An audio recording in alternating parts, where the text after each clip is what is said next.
Hey guys, Gary here. Thanks for watching. So today I just want to do a quick talk about my feelings on the NRA and how we can make the NRA better.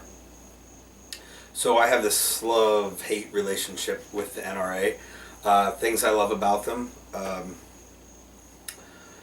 other than having a dear friend who works at the ILA, I love the fact that they actually have lobbyists. Like when you give them money, some of that money goes to lobbyists. And there are other organizations out there, like grassroots organizations, who do a lot for raising awareness and things like that. And that's all good, but they don't ever pay someone to go to Capitol Hill and actually do any of the fighting part.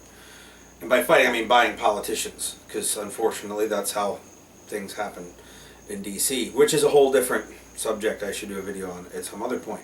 So anyhow, I like that, and they have some things that they do that I like. I mean, like gun safety programs like that Eddie Eagle thing. You know, that's really cool, and so on and so forth. There are things they do that I like, and there are things that I absolutely don't like that they do. And however, I'm going to say this: they are better now than they were some time ago. So there was a the NRA had a stance a number of years ago that was so deplorable to me that I was ready to write them off.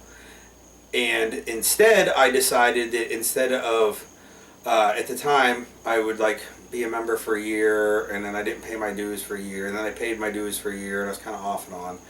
And but after 1994, I decided I should be a life member, because life members get voting privileges.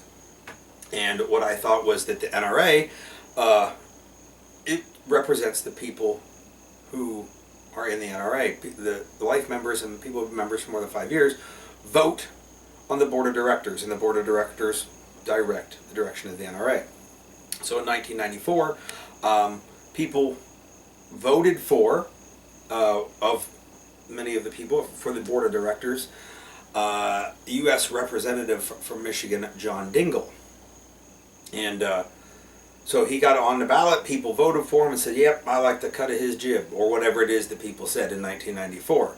So, or I'm not even, I'd have to go back and look and see exactly when he got on the board of directors. But in 1994, as a member of the board of directors for the NRA, he voted for the 1994 assault weapons ban.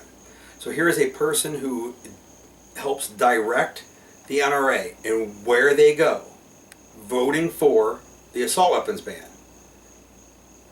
I'd had enough. Fuck them. I was done. I instead decided, you know what? I'm going to vote in people that I want to be there, who I think will better represent me.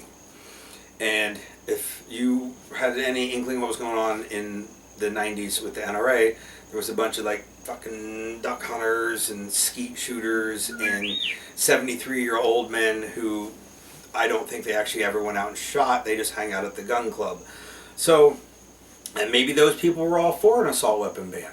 That's great. I wasn't, so I was going to vote for people that I didn't think would sell my rights out for their own personal gain. And that's exactly what John Dingell did. So, in the ensuing years, I have voted for people, and it's been sometimes hard to research, and there's been times I've just reached out to other people that I know and I trust, and I'm like, hey, who's running this year that's worthwhile? Because it's a certain block, I think it's thirds, like every 3 years someone comes up for election or something along that lines. That so a third of the NRA board of directors will be elected this year, and then a third will be awarded next year, and the other third the following year, etc., etc. So I'd reach out to other people and be like, hey, who stands out as someone that I want on there? And so for this upcoming year, I have the person in mind. And now you get to vote for a bunch of people. And I do an interview with a guy that I'm going to recommend here in a moment. And we talk about, you get like 25 votes and there's like 35 people on the ballot. So you just pick the top 25. But what I have been doing, and I recommend doing, is the person you want, vote for them. If there's 2 people you want, vote for both of those. But your voting for one person doesn't get split up amongst a bunch of other people. So say, you know, candidate A you really, really want, and you like, you know, B through M. So you vote A through M. A doesn't get it, but M barely squeaked in. Wouldn't it have been better to only vote for A and not give all those other votes to somebody else? So my recommendation is find the person you absolutely want there and vote for them. And don't fucking vote for Ted Nugent. Like, the Nuge is cool. Board of Directors meets 3 times a year. Ted doesn't go to them. Okay, he can be a celebrity spokesperson for the NRA.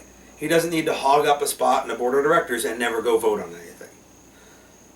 Anyway, so find a person you want there and vote them in. The person I am endorsing completely is Adam Kraut. He is a lawyer here in Pennsylvania, an ardent defender of the Second Amendment, knows much more about like the regulatory side of gun laws than I could possibly comprehend. Huge fan of NFA stuff, and so I have some NFA stuff, but if the NFA people are here and the fucking duck hunters are over here, I'd be like right here. Even though I would be fooling the NFA thing because I don't have a whole lot of NFA shit. So he's the kind of guy, and he's a young dude, so he thinks more like I do than the 73-year-old fucking skeet shooter does. So he's the kind of guy that I want representing me on the NRA Board of Directors. Currently he's getting petitions. You need, I think, 250 signatures to get on the ballot. So he is working on that as we speak. And there'll be some links down here. And so you can, if you get him an email or send him a message, he will get you a petition. You can sign it if you're a life member or a been a member for 5 consecutive years, a voting member. So if you get the little thing in your magazine every year, you're a voting member. If you don't, continue to be a member and you will be, or just upgrade to a life or higher, because there's those other ones, you know, I don't even remember what they're all called. But any of those get voting privileges. Any of those people can sign the petition to get him on the ballot. When the ballot rolls around next year, I want you to vote for him. Check beside Adam Kraut's name and leave everything else off. So, Adam Kraut gets the Garry Marr endorsement. I don't know if that carries any weight, but he does. And following here is a short interview with Adam at a local gun shop. And you can hear in his words why he would be a good person for the NRA Board of Directors. Hey guys, Garry here. I'm here today with... I'm Adam Kraut. All right, so Adam is running for the NRA Board of Directors. Yep. And I believe if you're a voting member, you might want to think about giving Adam your vote. If you're not a voting member, you need to unfuck that and become a life member so that you can vote. And first off, I'm going to ask Adam, why do you want to be on the Board of Directors? Sure. So the NRA, I think, is a fantastic organization, but there's always room for improvement. The NRA, currently the Board of Directors, there's nobody under the age of, I believe, 45, if not slightly higher than that, that's on the board. I'll be turning 30 at the end of August here, and this is being filmed on August 12th, so relatively soon, and by the time the voting comes around and the election's done, I'll be 30 years old. So I would be by far one of the youngest members on the board. Everybody says that the NRA, some people say rather, that the NRA doesn't necessarily represent them. Part of the issue, I think anyway, is that when you have such a disparity in age and you have a younger generation of shooters coming in that, like AR-15s for instance, and NFA stuff like SBRs and silencers, people who didn't grow up with that don't necessarily share that same viewpoint. Right. The NRA is a membership-driven organization, so in order for it to represent your particular view, you need to elect people that share the same kind of views as you. I, for one, am a big NFA guy. I work at a gun shop here. I sell silencers and SBRs to people, as well as AR-15s. I teach an AR-15 build class. So those are all things that kind of compound into the issue as to the NRA not necessarily representing the younger generation. Some of the other things, I think the NRA does a good job as far as community outreach, but I always think it could do a little better. The NRA is constantly responding to the tone of the conversation set by people who aren't necessarily pro-gun. They could certainly be setting the tone of the conversation a little better and not necessarily be on the response, but on the attacking side, if you will, right. Setting the tone of the conversation. Education-wise, I think one of the things the NRA does good is the Eddie Eagle program. I think what we need to do is start trying to figure out how to get firearms education programs back into schools. And it's going to be a very slow process, but I think it's something that can be accomplished with due diligence. Right. So Those are a couple of the reasons that I'm looking to get on the board and hopefully start effectuating change forward in those directions. And I kind of already knew that. I was doing that for your guys' benefit. And it's always been my experience, or what it looked like to me, that the NRA was run by a bunch of duck hunters. Sure. And I was like, man, I don't know, I don't see a lot of duck hunters around, but I see a lot of black gun guys. Not black gun guys, but black gun guys. But the difference is the duck hunters pay their dues to the NRA, and then they fill out that thing once a year that comes in the magazine. Like, you don't really have to do anything other than check some boxes. Yes. So they're a little more active about doing that, even though I don't see them out and about and doing as much as they do young guys who like to shoot ARs and AKs. Sure. Shit like that. So for the young folks out there that are like me, that like to go train and take classes and shoot competitions and shit like that, this is the kind of people we should be voting for. And Adam's a pretty smart fella. He does a series on the Gun Collective called The Legal Brief. Because he's like a lawyer and stuff. Yeah. And I know like the evil's already washing over me, but I can live with that. So you get the smart guy that knows the law, that likes the kind of things that most of the gun guys I know like, and he wants to be on the board of directors, which is another thing. Like, I know a lot of people, man, that guy will probably do pretty good, and he's not interested in running. Yeah. So. Yeah, I'm willing to. I'm doing this because I want to do it. I'm doing it because I want to help change the conversation, and I want to help push the NRA forward and for it to continue to be a very effective lobbying organization and represent the new generation of Second Amendment advocates, which are different than the duck hunters. The NRA seems to have been a little slow to adopt NFA stuff, for instance. Right. Which is fun stuff. Right. That's what the F stands for, right? Yeah.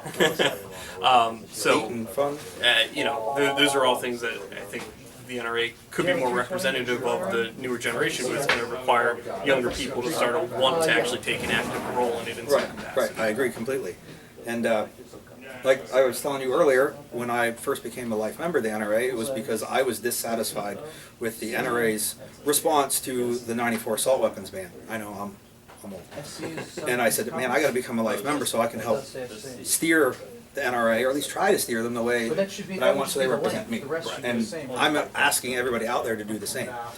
If you still need signatures, right, to get on, on the ballot? So currently the way it works is you need 250 qualifying signatures.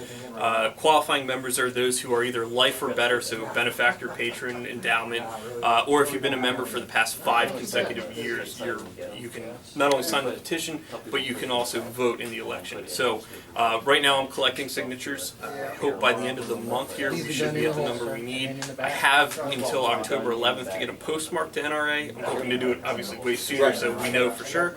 Then in the February timeline they'll actually mail ballots out. They go out in the NRA magazine that you're subscribed to. They, if you're subscribed electronically, they'll mail you a paper ballot. So it's important to keep your eye on the mailbox for that. There's 25 seats up for election, and there's probably going to be about 30 names on the ballot.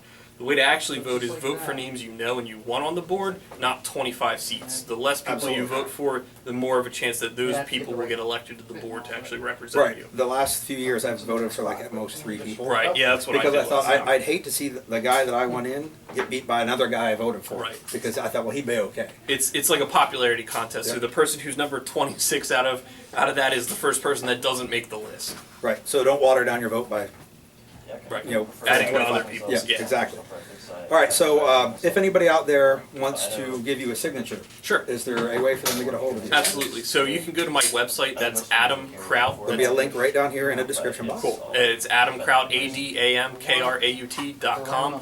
There's a form on there to request one. At some point, that'll probably get closed off after I have enough petitions. There's also a link to the Facebook page I set up so that you can like, so you can stay updated on information and things of that nature. Awesome. And there's also an email address if you want to contact me. I'm going to respond to emails all the time. It may take me a little bit to get back to you because I bounce between here at the shop, practicing law, and I do firearms related stuff, and help doing the legal brief with John. So it's starting to become a full-time gig between all these, which it already was, but I will get back to you. Great. So, well, Adam, that's really all I had. I appreciate it. You guys that are out there watching, vote for Adam, get a signature in if you're eligible to do that. If you're not, fix that, and then do those things. Take it easy. Take care.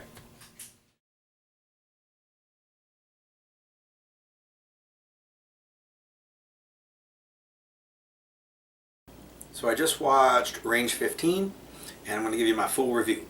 We'll preface this with I hate zombie movies. Pretty much anything zombie themed at all. Mostly because if you stop watching this video, turn around, look outside the window, and just look for people, you'll see a world full of fucking zombies. Go ahead and hit pause, I'll wait. See what I mean? Full of zombies. So I don't really get off. I'm watching zombie shit and zombie stuff. Fucking zert bullshittery. But I watched this zombie movie. Mostly because the fellows that are in it are relatively entertaining in everything else they do. And so having watched it, it is absolutely the best zombie movie ever. Nobody else should make a zombie movie. They should stop. It's done. It's the pinnacle. Every other zombie movie that comes out from this moment forward sucks in comparison, so why bother? Now, to move along with that, if you view it as an action movie that happens to have zombies in it, it's a great action movie. Like, they should stop making those too. We should really just stick to comedies from this point forward. Oh wait, it's pretty funny as well. It might be a sense of humor that a lot of people don't get, which is okay. That's cool, whatever. So this is like rating as my #1 comedy, my #1 action movie, my #1 zombie movie. There's even a little bit of a romantic comedy thing going on in there too. So we'll go with that. Essentially, it is the mother of all movies. And if you haven't gone out and bought it yet, you should fix that.